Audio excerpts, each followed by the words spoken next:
Hi friends, আজ আমি মোমো বানিয়েছি। তো আমি ভাবলাম আপনাদের সাথে শেয়ার করি। দেখতেই পাচ্ছেন আমি পুরো সবজিতে বানিয়েছি এগুলো।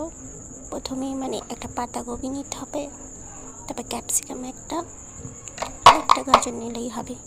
নিয়ে ওগুলোকে আমাদের ছোটো ছোটো করে কুচি কুচি করে কাটে নিতে হবে। ওগুলোকে নেওয়ার পর তারপর ওগুলোকে আমাদের তেলে ভেজে নিতে হবে, হালকা আঁচে করলেই হবে। তারপরে আমাদের ছোট ছোট ময়দা আটা নিতে হবে। ময়দা নিয়ে ছোট ছোট লুচির মতো বেলে ওগুলোকে মোমোর ডিজাইন করে তুমি যেমন হোক দিলেই হবে। আমি গোল গোল করে দিয়েছি, আপনারা দেখতেই পাচ্ছেন কেমন করে আমি দিয়েছি।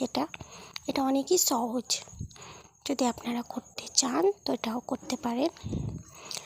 এটা হয়ে গেলে তারপরে আমাদের একটা হাঁড়িতে কিছুটা এক হাঁড়ির হাফ পানি নিতে হবে।